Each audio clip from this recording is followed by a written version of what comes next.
All right, gang. The attendance was 18,603. The gate was 4.7 million. Fight of the night, Merab and Yan, Iwo and Torres, performance of the night. But we will be throwing a lot more money around than that tonight.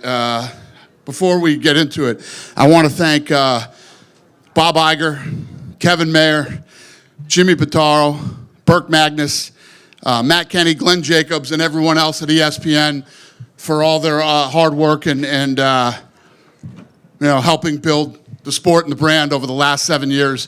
The relationship with ESPN has been incredible. It's been a really good experience, and we appreciate everything they did for us. Who's got the first question? Fantastic. I guess Cejudo, does he get his unofficial $50,000 bonus? Who? Henry Cejudo. It's official. Very nice. Where did that come from? Oh, did he tell you? Was he in here or something? The audio made it out that you guys were talking or whatever. All right. So, no, this, like you said, incredible night of fights, a lot of great performances. But the main event, Peter Yan, a masterclass there. Can you just talk about his performance, especially given how one-sided that fight was the first two times that those guys competed? Yeah, it's incredible. We were looking for a fight, and we were in Jersey, and Merab was the main event of that fight, and we ended up signing him. And Matt Serra literally told me that night, this guy is going to be your world champion, and he's a special fighter, I'm telling you. And Matt Serra was absolutely right. One of the toughest fighters that I've ever come across. And let's just say, Merab and I didn't get off on the right foot early on. I have nothing but respect for him and everything that he's accomplished. And and for Petter to come in and do what he did tonight, and I mean the body shots and the head shots and the wrestling. I mean, it was an incredibly high level fight. That was, what a hell of a way to end the ESPN era. Yeah, it really was. Do you think? There is a case for a trilogy, right? I'm sure Merab's going to need some time off after that, but are you thinking about trilogy right now between these two, or do you feel like Peter Yan did enough tonight to move on to other challenges? You know the answer to this question. I'm not thinking about anything tonight other than, that tonight was a great night of fights, and I don't know. Yeah. As great as the main event was, the co-main event was shocking, right? Nobody saw that coming. I guess your reaction to the way that thing played out. Yeah, Van was all bummed out. When I got in there, he said, sorry about this. I said, listen, man, there's nothing to be sorry about. I said, it's a shitty way to lose the fight. There's no shitty way to win a fight. So you won. It is what it is. Things happen in here. And congratulations. Do you have a medical update yet on Pantoja? Do we know what his status is? Yeah, they popped his shoulder back in. I thought it was the elbow. I did too. No, it was not the elbow. Shoulder? It was his shoulder. And they popped it back in backstage. And now they got to do, MRIs and check out the ligaments and see how it is. So we don't have a time frame on how long he'll be out. I know the Tuesday answer as well, but given the way that thing played out, if he's okay, do you run that one back right away? Do you see what he's doing first? I don't think no matter what happens, listen, I'm no fucking doctor or anything, but I don't see him coming back anytime soon. I think that there would be a defense before he comes back. I think he's going to need some time. The healing process and sometimes, or most of the time, I would say ligaments are worse than a break. So he's got to come back from that, and then how long till he starts striking again and stuff like that. So yeah, there'll probably be a defense before. Nice. Last thing for me, obviously, like you said, the end of the ESPN area, the start of the Paramount Plus era. We saw today the Ultimate Fighter will be there. Dana White's Contender Series will be there. It seems like a lot of sports leagues right now are like splitting up programming and sending it to different channels and different places. Why was that not the strategy for the UFC? Why did it make more sense to put everything on Paramount Plus? Well, the answer is we're really lucky that Paramount Plus wanted everything. So these guys have already been incredible partners. So their team is all fired up. My team's all fired up, and we're really looking forward to this. Yeah. Dana down here. Obviously, you said about the Paramount era coming up. That would mean the end of pay-per-views potentially for the UFC. When you look at the marketplace right now, what do you think it does to take the UFC off pay-per-view and make it more accessible for the fans? How much bigger can it make the sport? What do you think will happen with that? Huge. And the amount of marketing that these guys are going to do, for the UFC on their platform is just, it's impossible for the sport not to get even bigger. It was $1,200 or $1,300 a year to be a fan. This year it's going to be $120 next year, something like that for the entire year. So, and we have huge fights coming up. The White House fight alone will be madness. You've mentioned how aggressive Paramount want to be in promoting this sport and stuff like that. Are you anticipating seeing like fighters cameo in their shows, maybe more like massive promos that we've seen before in the past? What are you expecting from them in terms of promotion? Well, I mean, is what I'm looking at now. Just the spend that they're doing, and if you guys are home Thanksgiving, watching the games, it was everywhere, and like 55 million people watched. I mean, just as that starts to happen over several years, it's just going to get bigger and bigger and bigger. Do you expect this is kind of going to force other promoters, particularly in boxing, to get off pay-per-view as well? If you're offering this value for a much lower price, do you think they're going to have to change their tactics? Well, I'm them. What did you think of the WBC stripping Terence Crawford of his belt? Listen, if you look at how this thing's playing out, first of all, let me say this. I love that all these boxing guys love the Ali Act the way it is now. I want to see how many of them actually stay there and do that version of the Ali Act instead of the add-on that we're going to do. You know what I mean? You don't have to be a fucking rocket scientist to see what's going on with all these guys. All these guys that are crying the loudest are the fucking problems. They're the problem, every one of these guys. And, Crawford, nobody told Crawford to say anything. Crawford's his own man doing his own thing, and that's how he feels. And we'll see how this thing plays out in the next couple of years. Are you surprised by this frosty reception from the other boxing promoters? No, not at all.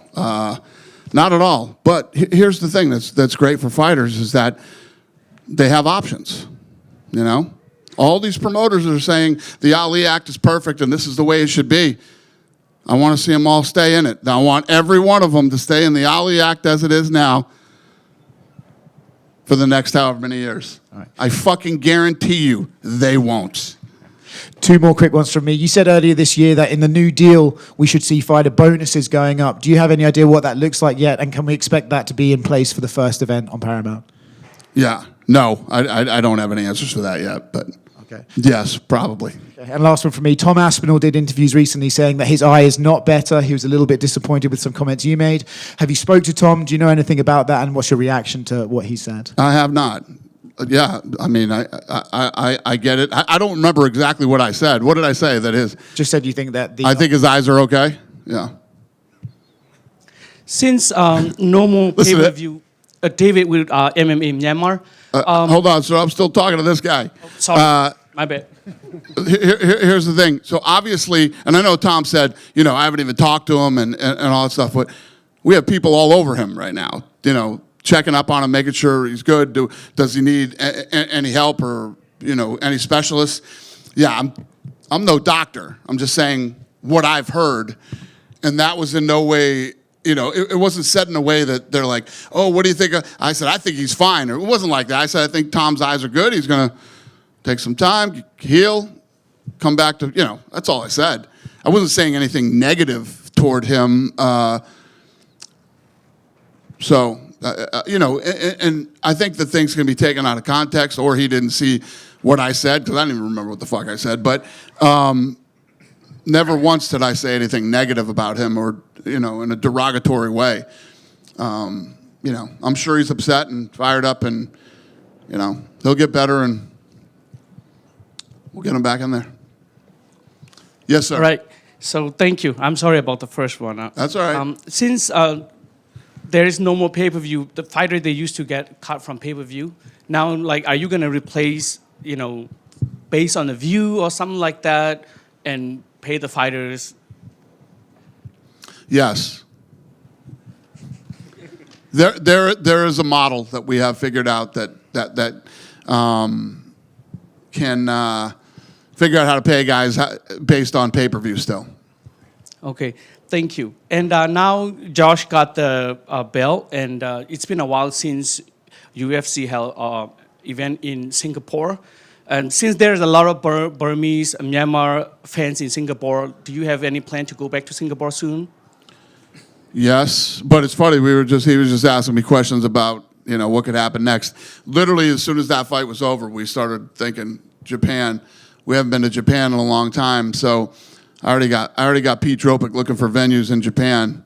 But yes, we will be back to Singapore. Possibly Joshua Wen and Tatsuro in Japan. Who? Joshua Wen and Tatsuro fighting for the belt in Japan. Yeah. Yes. That's not. I know I'm going to fucking read tomorrow that he said it's in Japan. I like the idea. It's a great idea. I don't know if it's possible to pull off, but yes, that's what I would like to do. All right. Thank you. Last thing from me. Can you say hello to a lot of millions of Burmese fans, Myanmar fans? Hi, Burmese fans. Thank you.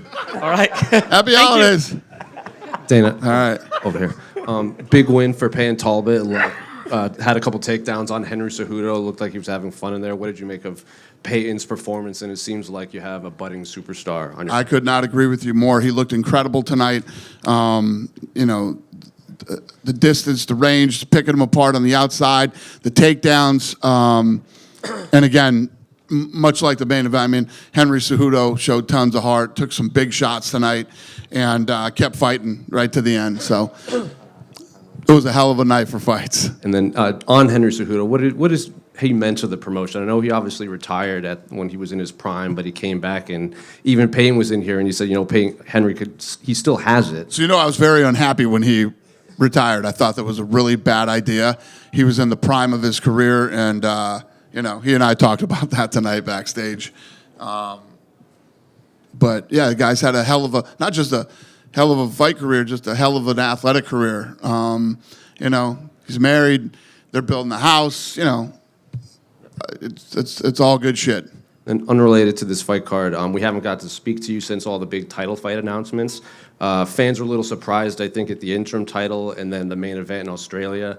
Probably wasn't the matchups they thought were going to happen. So I guess why did you settle on Justin and Patty and Diego and Volk rather than Armin or anything like that? Yeah, that's the way it played out in the war room. Yeah. Hey, Dana, right here, please. Yep. Want to ask about the fight that opened the prelims. Faris Ziam, he got a big win with a huge elbow knockout against Nazim Sadikov. Fares has won 6 fights in a row. This is the biggest win streak for a non-ranked fighter in the whole UFC. Would you consider right now Faris Ziam would deserve to fight a top 15 contender in the lightweight division? Somebody help me with that one.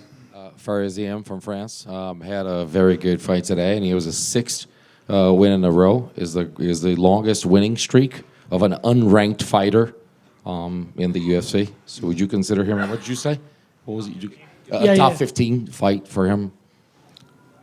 I'm sure we would. Yeah.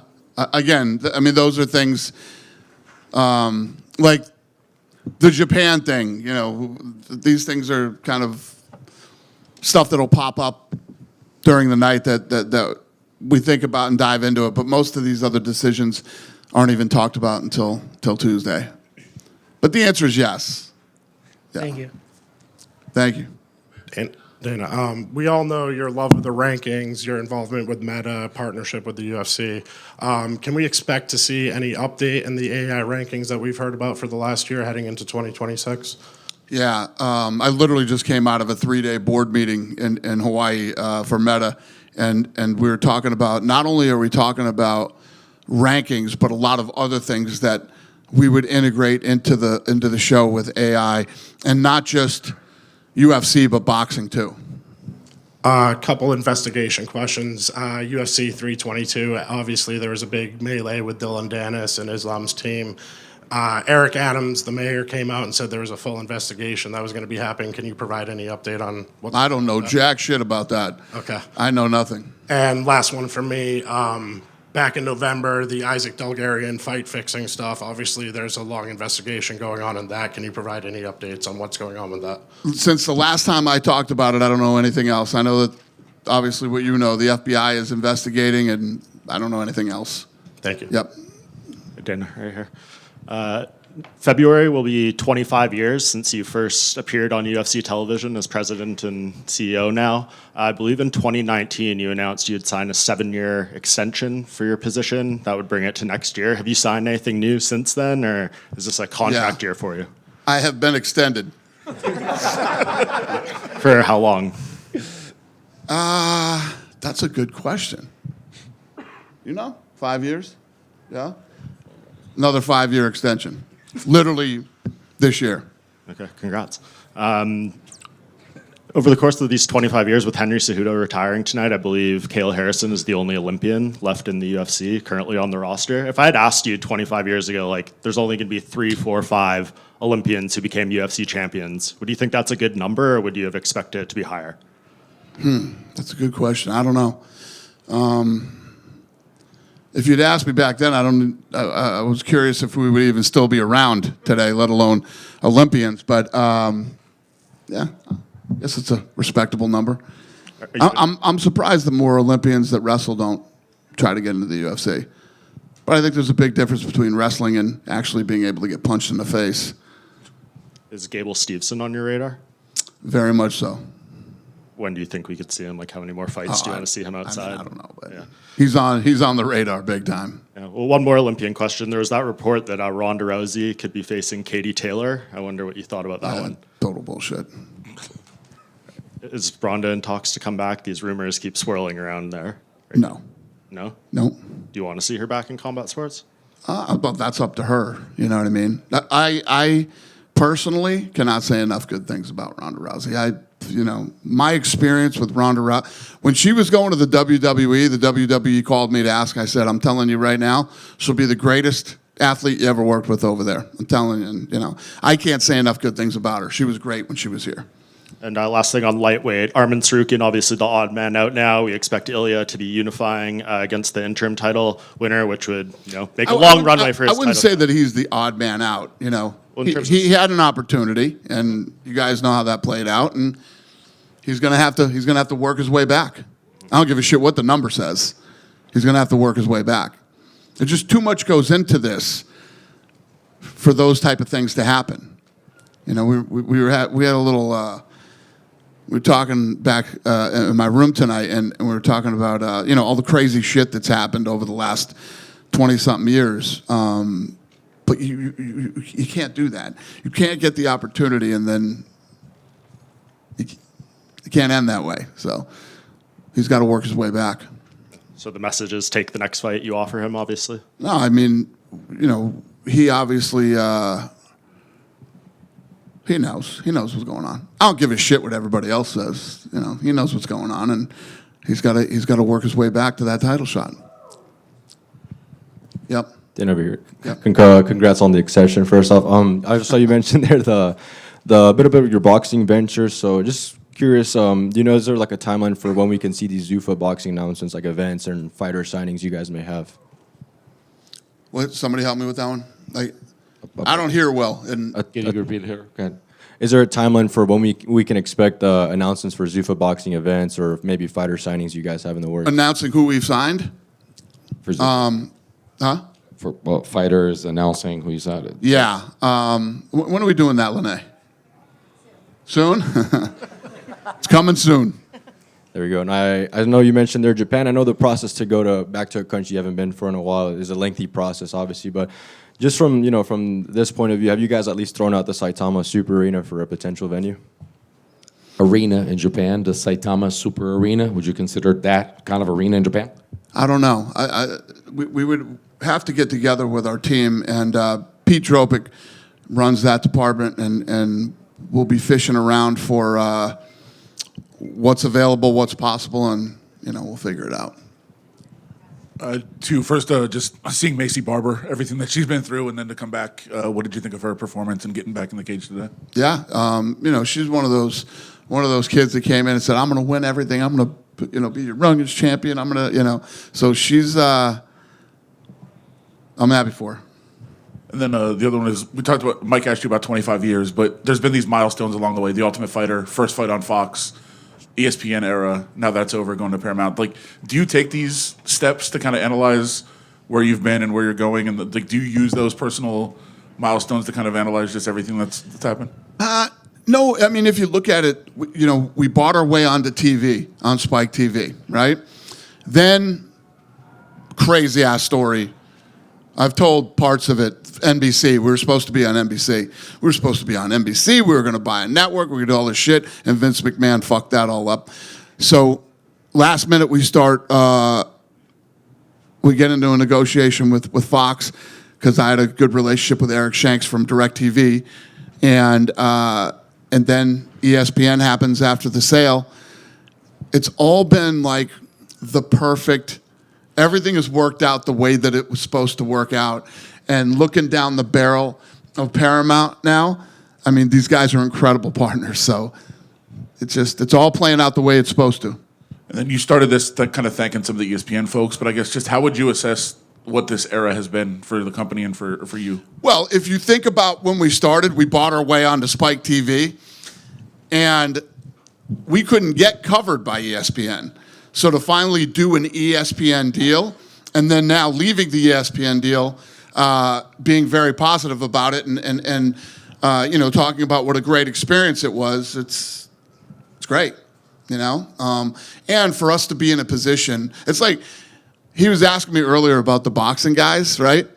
All these guys bitching like, nobody has a TV deal. Nobody has a TV deal, and if you think back to boxing, these guys were on, I always talk about USA's Tuesday night fights, ESPN's Friday night fights, HBO, Showtime. The list goes on and on of all the networks that these guys have been on, and they just keep blowing it, right? And we're the only ones now with a television deal in boxing. So I don't even know what the fuck I was talking about 2 seconds ago that got me on this. But anyway, it's been great. Every partner we had was who we were supposed to have along the way. And like I said, ESPN definitely helped take us to a whole nother level. I mean, the leader in sports, and you know what I'm saying. But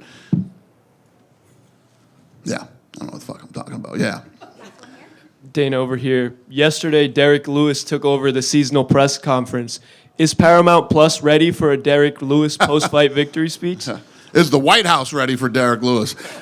President Trump loves Derek Lewis. Loves Derek Lewis. And he hasn't told me to do anything. The president hasn't said, to this guy. But he will not stop talking about Derek Lewis. So it's a big fight for Derek coming up. Yeah. You done with me? Yeah? Happy holidays. Oh, I guess I'll see you next week, right? Thank you.